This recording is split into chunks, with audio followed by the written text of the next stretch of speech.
नमस्कार, special report देख रहे हैं आप। सबसे पहले बात जम्मू कश्मीर की। जम्मू कश्मीर में बॉर्डर पार से दहशतगर्दों की नई पलटन ने घुसपैठ की है। इस टेरर ब्रिगेड में पाकिस्तानी फौज के सबसे खूंखार बैट कमांडो के भी आतंकियों का भेष धरकर आने की खबर है। लेकिन घाटी में खून खराबे के इरादे से आया आतंकियों का यह टोला बहुत जल्द जहन्नुम पहुंचने वाला है। अनंतनाग और किश्तवाड़ में छिपे दहशतगर्दों के साथ सेना की मुठभेड़ हुई है। स्पेशल रिपोर्ट में देखिए, कश्मीर से जम्मू तक आतंक पर कैसे हो रहा है अंतिम प्रहार। जम्मू कश्मीर में डबल एनकाउंटर। अनंतनाग के बाद किश्तवाड़ में आतंकियों की तलाश। 10,000 फीट पर सेना का स्पेशल ऑपरेशन। सेना के हर बढ़ते कदम के साथ आतंकियों की मौत उनके करीब पहुंच रही है। आतंकी अपनी मौत को अपने करीब देखकर गीदड़ों की तरह भाग रहे हैं। लेकिन आतंकी कितना भी भाग लें, कितनी भी छुपन छुपाई का खेल खेल लें, अब वो मौत से बच नहीं पाएंगे। सेना ने जम्मू कश्मीर के किश्तवाड़ और अनंतनाग में युद्ध स्तर पर आतंकियों की तलाश शुरू कर दी है। 10 अगस्त के बाद घाटी में क्या क्या हुआ, आपको हम सब कुछ दिखाने वाले हैं। इसके पीछे कौन है और क्या आतंकियों की वेश में ये पाकिस्तानी आर्मी की स्पेशल यूनिट के जवान हैं, इसका भी खुलासा सबूतों के साथ होने वाला है। लेकिन उससे पहले कश्मीर और किश्तवाड़ से आ रही इन तस्वीरों को पहले देख लीजिए। इंडियन आर्मी का ये पैराट्रूपर दस्ता आतंकियों की तलाश में पहुंच चुका है। अत्याधुनिक हथियार के साथ भारत के वीर जवान मौके पर मोर्चा संभाल चुके हैं। सेना उन भगोड़े आतंकियों के ठिकानों तक पहुंच चुकी है जहां वो छिपे थे और अपने सामने से आ रही मौत को देखकर भाग खड़े हुए। लेकिन आतंकियों का अब इंडियन आर्मी के चंगुल से बच निकलना मुश्किल है। सेना चारों तरफ से आतंकियों को घेर चुकी है। शनिवार के दिन तलाशी अभियान के तहत इंडियन आर्मी की टीम अनंतनाग के कोकेरनाग में थी। सेना घने जंगलों में तलाशी अभियान चला रही थी। भारतीय सेना का यह सर्च ऑपरेशन जंगल में 15 किलोमीटर अंदर पहाड़ों पर करीब 10,000 फीट की ऊंचाई पर चल रहा था। सेना आतंकियों के बिल्कुल करीब पहुंच चुकी थी। लेकिन पहले से घात लगाकर बैठे आतंकी सेना की मूवमेंट को समझ गए और इन पहाड़ों पर ऊंचाई पर छिपे आतंकियों ने सैनिकों के ऊपर गोलियों की बौछार कर दी, जिसमें सेना के 2 जवान शहीद हो गए जबकि 1 नागरिक की मौत हो गई। फायरिंग करने के बाद आतंकियों ने भागने की कोशिश की, लेकिन सेना के जवानों ने आतंकियों के ऊपर फायरिंग शुरू कर दी। जैसे ही आतंकियों से एनकाउंटर की खबर सेना के हेडक्वार्टर तक पहुंची, मौके पर स्पेशल कमांडो के साथ ही पैरा कमांडो फोर्स भी पहुंची और ऑपरेशन शुरू कर दिया। तारीख 11 अगस्त, दिन रविवार, जगह किश्तवाड़, जम्मू कश्मीर। अनंतनाग में हो रहे एनकाउंटर के बीच ही सेना को रविवार को खबर मिली कि जम्मू कश्मीर के किश्तवाड़ के नाग सनी में आतंकी छुपे हुए हैं। सेना तुरंत ही मौके पर पहुंची, लेकिन तभी आतंकी भाग खड़े हुए। भागते हुए आतंकियों ने सेना पर फायरिंग भी की। जवाब में सेना की तरफ से फायरिंग की गई, लेकिन अंधेरे का फायदा उठाकर आतंकी फरार होने में कामयाब हो गए। जम्मू कश्मीर के जिला किश्तवाड़ के नागसनी में बीती रात सिक्योरिटी फोर्सेस और आतंकियों के बीच में फायरिंग का तबादला हुआ। बताया जा रहा है सिक्योरिटी फोर्सेस को यहां पर मिलिटेंट्स के छुपे होने की खबर मिलने के बाद पूरे इस एरिया को कॉर्डन में लिया गया और उसी दौरान आतंकियों की तरफ से यहां पर फायर खोले गए। कुछ देर तक दोनों तरफ से फायरिंग चलती रही, लेकिन रात का समय था, आतंकियों ने मौके का फायदा उठाकर वहां से फरार हुए। फॉरेन टेररिस्ट की जब मूवमेंट देखी तो ऑब्जर्व करी, तो वहां पे उस ऑब्जर्वेशन के दौरान उन्होंने जो फोर्सेस की पार्टियों पे गोलाबारी करी। तो उसी असना में जो 2 जवान शदीद तौर पे जख्मी हुए थे and since they succumb to injuries and attain martyrdom. सूत्रों के मुताबिक अनंतनाग और किश्तवाड़ दोनों आतंकियों का एक ही ग्रुप से ताल्लुक है। अनंतनाग में छिपे आतंकी डोडा के रास्ते पाकिस्तान से भारत पहुंचे थे। पाकिस्तान के आतंकी संगठन जैश से अनंतनाग और किश्तवाड़ के आतंकवादी संपर्क में थे। सेना, पैरामिलिट्री फोर्सेस और पुलिस नौनट्टा, नागेनी, पेयास और आसपास के इलाकों में ऑपरेशन चला रही है। यही नहीं, सेना ने बारामूला में भी सर्च ऑपरेशन शुरू कर दिया है। इलाके में और सुरक्षा बल को भेज दिया गया है ताकि आतंकियों पर जल्द से जल्द काबू पाया जा सके। अनंतनाग में तो आए हैं, कहीं से तो आए हैं, और ये तो सर्च एंड कॉर्डन ऑपरेशन में जब फौजें चल रही थी आगे तो अटैक हुआ, इसका बताओ बैठे हुए थे। जम्मू कश्मीर में आतंकी बौखलाए हुए हैं। लगातार आतंकी वारदात को अंजाम देकर इलाके में दहशत पैदा करने की कोशिश में लगे हुए हैं, लेकिन डिफेंस एक्सपर्ट्स इसके पीछे पाकिस्तान की घाटी में नई स्ट्रेटजी बता रहे हैं। आदिल रहमानी जो GOC SSG commandos Pakistan army का है, वो इसके पीछे सारा डायरेक्ट कर रहा है, ऑर्गेनाइज कर रहा है। इसमें इस 600 एसएसजी कमांडोज एयर मार्क इस काम के लिए किए गए, जिसमें से काफी अंदर आ चुके हैं। डिफेंस एक्सपर्ट्स का दावा यह भी है कि जम्मू रीजन में बीते दिनों मारे गए आतंकियों की कद काठी कश्मीर के आतंकियों से अलग है। पहली नजर में उन्हें देखने पर लगता है कि सभी आतंकी विदेशी हैं और पाकिस्तानी आर्मी से ट्रेनिंग लेकर आए हैं, जबकि कश्मीर में बिना प्रशिक्षण के स्थानीय युवकों को आतंकवाद में झोंका गया। डोडा और कठुआ 5 महीने से आतंकवाद के एपीसेंटर बने हुए हैं। कठुआ के बदनोटा से डोडा के धारी गोटे और बग्गी तक करीब 250 किलोमीटर में आतंकियों के छिपे होने के सबूत मिले हैं। यहाँ 20 वर्ग किलोमीटर का एक बड़ा इलाका है, जहां से आतंकी आसानी से पहाड़ चढ़कर घात लगाकर हमला कर रहे हैं। इसलिए इन्हीं पहाड़ों पर जवानों को खाने पीने के सामान और गोला बारूद के साथ तैनात किया गया है। सेना ने जंगलों वाले ऊंचे इलाके में विलेज गार्ड भी तैनात किए हैं। जम्मू कश्मीर में साल 1995 में 25,000 विलेज गार्ड सैन्य ट्रेनिंग के बाद रखे गए थे। बाद में इन्हें हटाया गया, लेकिन 14 अगस्त 2022 को इन्हें फिर से तैनात किया गया। कर दिया गया है। और 5 अगस्त से अब तक बांग्लादेश में हिंदुओं के खिलाफ हिंसा नहीं रुक रही है। हालात ये हो गए हैं कि बांग्लादेश की नई अंतरिम सरकार के प्रमुख मोहम्मद यूनुस जमात के कट्टरपंथियों के सामने गिड़गिड़ा रहे हैं कि हिंदुओं और अल्पसंख्यकों पर हमले मत करो। लेकिन हैरानी की बात तो यह है कि बांग्लादेश में मौजूद कट्टरपंथी अब बांग्लादेश को दूसरा अफगानिस्तान बनाने में जुट गए हैं।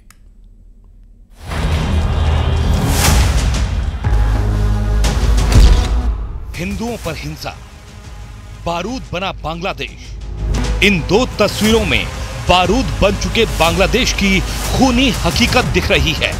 ये वो बांग्लादेश है जहां रहने वाले 1,35,00,000 हिंदुओं को चुन चुन कर निशाना बनाया जा रहा है। ये वो बांग्लादेश है जहां हिंदुओं के मंदिरों को तोड़ा और जलाया जा रहा है। ये वो बांग्लादेश है जहां हिंदू बेटी, बहुओं और माओं के साथ गैंगरेप किए जा रहे हैं। ये वो बांग्लादेश है जहां 15 साल तक लोकतांत्रिक तरीके से सरकार चलाने वाली शेख हसीना को अपने पीएम आवास से जान बचाकर भागना पड़ा है। ये वो बांग्लादेश है जहां प्रधानमंत्री आवास को लूटा गया, जलाया गया है। ये वो बांग्लादेश है जहां बांग्लादेश के राष्ट्रपिता कहे जाने वाले शेख मुजीबुर रहमान की प्रतिमा पर हथौड़े चलाए गए, उनकी प्रतिमा को जमीन पर उठाकर पटक दिया गया। बांग्लादेश बर्बाद हो रहा है। हम आपको दिखाने जा रहे हैं कि कैसे महज 45 मिनट के अंदर बांग्लादेश के मुकद्दर पर जमात-ए इस्लामी का कब्जा हो चुका है। अब बांग्लादेश अफगानिस्तान और पाकिस्तान बनने जा रहा है। एक तरफ आवामी लीग की मुखिया शेख हसीना का वजूद खत्म हो रहा है, तो वहीं बांग्लादेश नेशनलिस्ट पार्टी का चेहरा बनी खालिदा जिया का कट्टरपंथी मिशन बांग्लादेश में जड़ें जमा चुका है। बेहद गुस्से से भरे हिंदुओं ने प्रदर्शन के दौरान जमकर नारेबाजी की।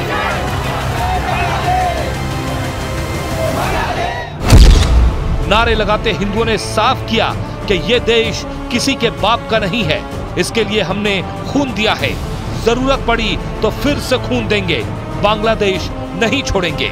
हम लोगों का घर कारोबार सब आग से जला दिया गया है, बहुत प्रॉब्लम है।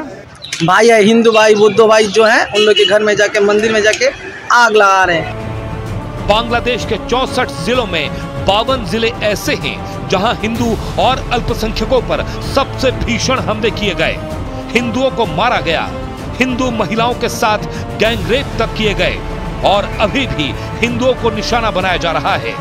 बांग्लादेश के उत्तरी ढाका, दक्षिणी ढाका, चटगांव, गोपालगंज, खुलना, सिलहट, राजशाही, मैमनसिंह, रंगपुर, बरिसाल, कुमिला, गाजीपुर और नारायणगंज में जमकर हमले हो रहे हैं। बांग्लादेश में गृह युद्ध, हसीना वर्सेस खालिदा। पिछले 24 घंटे में बांग्लादेश में क्या क्या हुआ है, जरा ये भी जान लीजिए। बांग्लादेश की पूर्व प्रधानमंत्री शेख हसीना के समर्थकों और उनकी पार्टी आवामी लीग के कार्यकर्ताओं ने बांग्लादेश के सैनिकों पर हमला किया है। खबर के मुताबिक बांग्लादेश के गोपालगंज में आवामी लीग के कार्यकर्ताओं ने सेना पर हमला किया। आवामी लीग ने शेख हसीना की वापसी की मांग को लेकर रैली बुलाई थी। इसमें गोपीनाथपुरा और जलालाबाद यूनियन के हजारों समर्थक शामिल थे। शेख हसीना के समर्थकों ने ढाका खुलना राजमार्ग बंद कर दिया। जैसे ही सेना ने भीड़ पर लाठीचार्ज किया और गोलियां चलाई, तभी भीड़ ने सेना पर हमला कर दिया। गोपालगंज में हजारों कार्यकर्ताओं ने सेना के एक वाहन को आग के हवाले कर दिया, जबकि हिंसा के दौरान सेना के एक जवान से हथियार छीन लिए गए। हिंसक घटना में बांग्लादेश की सेना के 5 जवानों समेत 15 लोग घायल हुए हैं। गोपालगंज कैंप के लेफ्टिनेंट कर्नल मकसूदुर रहमान ने इस खबर की पुष्टि की है। बांग्लादेश में अब कोई सिस्टम नहीं बचा है। खौफ के मारे हजारों हिंदू भारत बांग्लादेश सीमा पर भाग कर आ रहे हैं, जिन्हें बीएसएफ ने रोक कर रखा है। भयंकर हिंसा के बाद बांग्लादेश के प्रधानमंत्री शेख हसीना ने 5 अगस्त को इस्तीफा दिया था और फिर भारत में शरण ली थी। लेकिन इधर शेख हसीना के बेटे सजीव वाजेद जॉय ने दावा किया है कि उनकी मां शेख हसीना ने इस्तीफा नहीं दिया है। सजीव वाजेद ने कहा है कि उनकी मां भारत जाने से पहले इस्तीफा नहीं देना चाहती थी। रॉयटर्स से बात करते हुए उन्होंने कहा, मेरी मां ने आधिकारिक तौर पर इस्तीफा नहीं दिया, उनके पास इतना वक्त नहीं था। आधिकारिक तौर पर वो अब भी बांग्लादेश के प्रधानमंत्री हैं। Stories that you're hearing, they're just rumors. My mother has not reached out to any country. She has not applied for asylum anywhere. She wants to go back to Bangladesh. एक दिन पहले बांग्लादेश में चीफ जस्टिस के घर को घेरकर इस्तीफा देने की मांग की गई, जिसके बाद बांग्लादेश के चीफ जस्टिस उबैदुल हसन ने इस्तीफा दे दिया है। चीफ जस्टिस के इस्तीफे के बाद 5 और जज अपना पद छोड़ सकते हैं। वहीं प्रदर्शनकारियों ने कहा है कि जब तक सभी 6 जज इस्तीफा नहीं देते, वो सड़कें खाली नहीं करेंगे। इसके अलावा बांग्लादेश के केंद्रीय बैंक के गवर्नर ने भी इस्तीफा दे दिया है।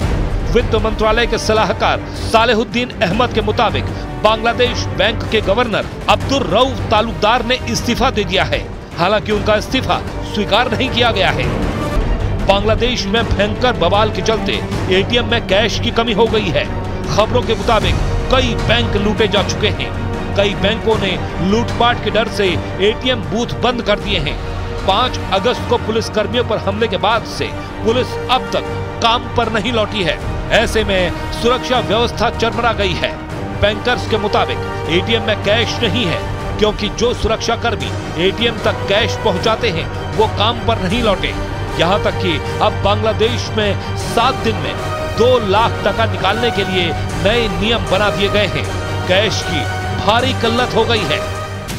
बांग्लादेश के 4 जिले ऐसे हैं जहां हिंदुओं पर चुन चुन कर हमले हो रहे हैं। इन 4 जिलों में हिंदुओं की आबादी 20% से अधिक है। ढाका डिवीजन के गोपालगंज जिले में हिंदुओं की आबादी 26% है। वहीं खुलना जिले में 20% से ज्यादा हिंदू रहते हैं। रंगपुर डिवीजन के ठाकुरगांव जिले में 22% हिंदू निवास करते हैं। सियालहाट के मौलवी बाजार जिले में 24% है। बांग्लादेश में हिंदू दूसरा सबसे बड़ा धर्म है। बांग्लादेश के 64 में 61 जिलों में हिंदुओं की बड़ी आबादी रहती है। रिपोर्ट्स के मुताबिक बांग्लादेश में हिंदू हसीना की पार्टी अवामी लीग के समर्थक माने जाते हैं। यही वजह है कि अब वो निशाने पर हैं। बांग्लादेश हिंदू बौद्ध ईसाई एकता परिषद के मुताबिक देश के 64 में 52 जिलों में हिंदुओं और उनकी संपत्तियों को निशाना बनाया गया। कुल मिलाकर बांग्लादेश एक ऐसे बारूद पर बैठा है जिसका रिमोट जमात इस्लामी जैसे कट्टरपंथियों के हाथों में जा चुका है। अब देखना होगा कि कब तक बांग्लादेश के हिंदू हिंसा का शिकार होते हैं। और जिन लोगों ने अब तक रूस का यूक्रेन के खिलाफ ताबड़तोड़ हमले देखे हैं, उन्हें यूक्रेन का अटैकिंग मोड जरूर देखना चाहिए। यूक्रेन की फौज रूस की सीमा से और 30 किलोमीटर अंदर घुस गए। 1000 की यूक्रेनी सेना ने रूस में खलबली मचा दी है। रूस के कई गांवों पर कब्जे का दावा कर रही है। रूस ने कहा कि यूक्रेन को आगे बढ़ने से रोक दिया गया है, लेकिन 2.5 साल तक जो रूस यूक्रेन को तबाह और बर्बाद कर रहा था, अब अपनी ही जमीन को बचाने के लिए जंग लड़ने के लिए मजबूर क्यों हो गया है?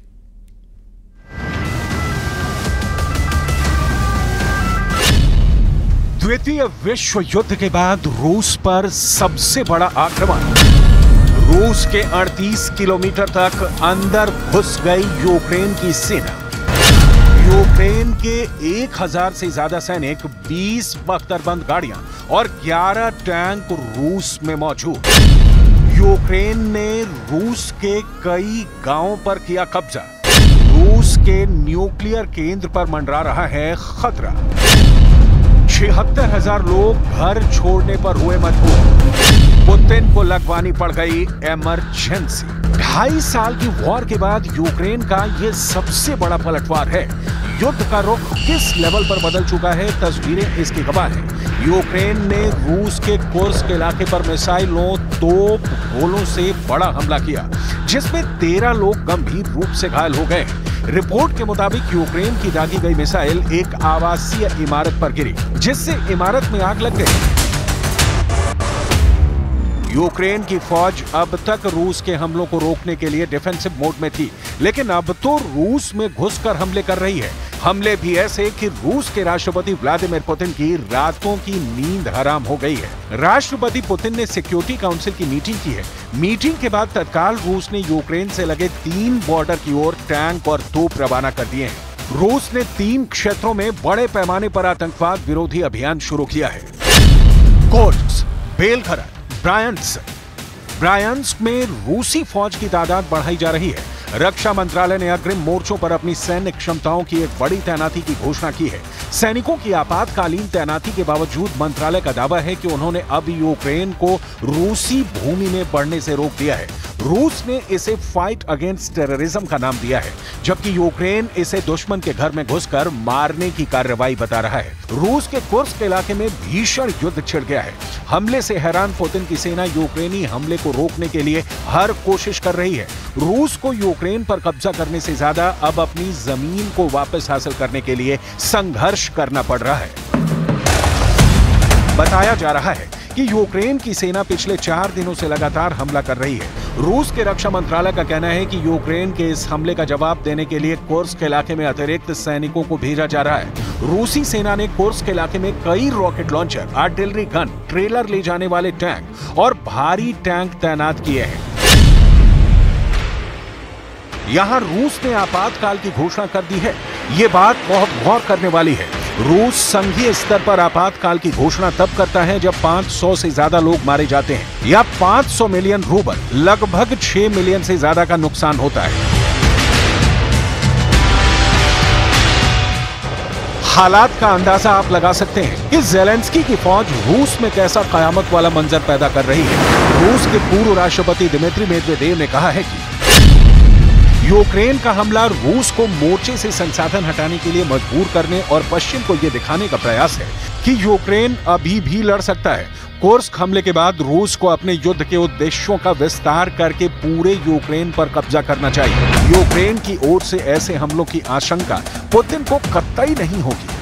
ना ही इस स्तर पर रूस तैयार था, लिहाजा बड़े नुकसान की गारंटी कही जा रही है। रूस की बौखलाहट स्वाभाविक है, क्योंकि यूक्रेन रूस की जिन जगहों को टारगेट कर रहा है उससे थोड़ी दूर परमाणु संयंत्र है। ये पावर प्लांट सुदजा शहर से करीब 60 किलोमीटर दूर उत्तर पूर्व में स्थित है।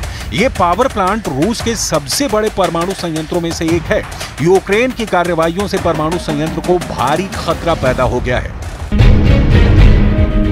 ऐसा लग रहा है कि युद्ध में अब तक तबाही झेलते यूक्रेन ने रूस को बर्बाद करने की कसम खा ली है। यूक्रेन आक्रामक है, लेकिन रूस कमतर कहीं से नहीं दिख रहा है। रूस ने यूक्रेन पर किया हवाई स्ट्राइक, राजधानी कीव में मिसाइल अटैक का अलर्ट।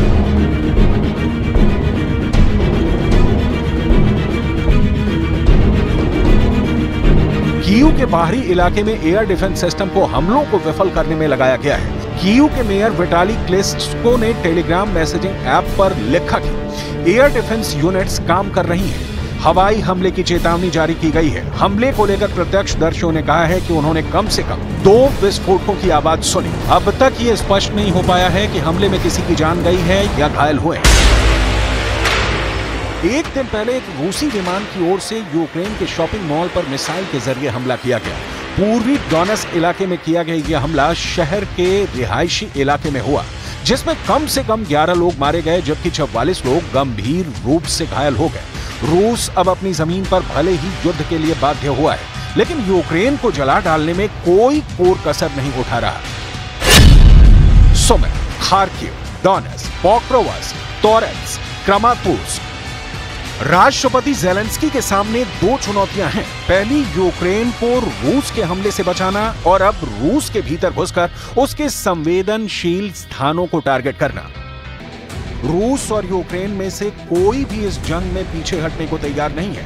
रूस के राष्ट्रपति व्लादिमीर पुतिन ने पश्चिमी गठबंधन नाटो को चेतावनी दी थी कि रूस और नाटो के बीच सीधा टकराव तीसरे विश्व युद्ध की तरफ पहला कदम होगा। पुतिन ने परमाणु युद्ध को लेकर भी आगाह किया था, लेकिन पुतिन की वार्निंग न ज़ेलेंस्की को रूस में घुसकर हमला करने से रोक पाई और न ही नाटो पर इसका कोई असर हुआ है। लिहाजा रूस यूक्रेन का सबसे भयावह मंजर अब बहुत दूर नहीं दिख रहा है। और स्पेशल रिपोर्ट में रुक रहे हैं एक छोटे से ब्रेक के लिए।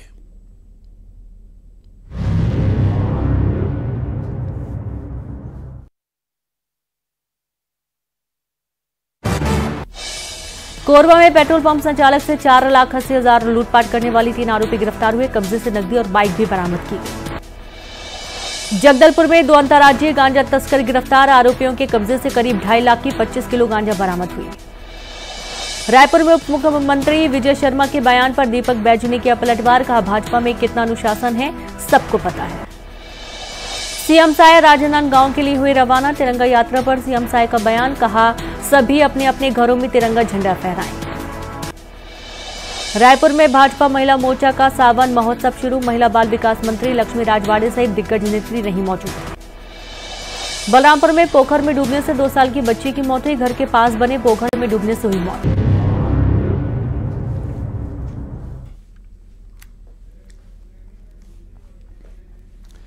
ब्रेक के बाद एक बार फिर आपका स्वागत है और इस वक्त की बड़ी खबर का रुख करेंगे। बड़ी खबर सीहोर से, जहां गरीबों के राशन की कालाबाजारी का मामला सामने आया है। 300 क्विंटल पीडीएस चावल बरामद किया गया है सीहोर में। व्यापारी के निजी गोदाम में ये चावल बरामद हुआ है और बाजार में बेचने के लिए ये चावल ले जाया जा रहा था। जिला खाद्य विभाग ने कालाबाजारी पकड़ी, तो बड़ी कालाबाजारी सीहोर में पकड़ी गई है। ये तस्वीरें भी सामने आई हैं सीहोर से। गरीबों के राशन की आखिर कैसे कालाबाजारी की जा रही थी, कैसे गरीबों के राशन को बाजार में खपाया जा रहा था। प्रदीप सिंह चौहान हमारे साथ जुड़ गए। प्रदीप, वाकई हैरान करने वाला मामला है। कितनी बड़ी ये कालाबाजारी थी, कब से चल रहा था खेल? राशन की नाक के नीचे इतना बड़ा घोटाला जो पकड़ में आज आया है, ये अपने आप में कई सवालों को जन्म दिया है। सबसे बड़ी बात है कि गरीबों का जो राशन है, पीडीएस सिस्टम का राशन है, उनको मिल नहीं पाता है। लेकिन किस तरह से चोर बाजार के जो दलाल हैं, उन्होंने किस तरह से इसमें सुराग बना लिए हैं, किस तरह से संगठित गिरोह बना के ये पूरा जो कालाबाजारी कर रही है, इसका बहुत बड़ा उदाहरण है कि 300 कुंटल गेहूं जब नापा गया, 300 कुंटल चावल नापा गया तो निकला था। और ये गुजरात के दाहोद में बेचने की इनकी व्यवस्था स्वीकार किया कि गुजरात के दाहोद में कुछ बड़े व्यापारी को मैं चावल लगातार बेचता आया हूँ। ये पूरा मामला कलेक्टर प्रवीण सिंह के पास पहुंचा है, जहां वो जांच कर रहे हैं। इसके बाद अगली कार्रवाई प्रशासन करेगा। जी, शुक्रिया आपका जानकारी के लिए प्रदीप, धन्यवाद। और उसके साथ ही बुलेटिन में बस इतना ही। खबरों का सिलसिला जारी है।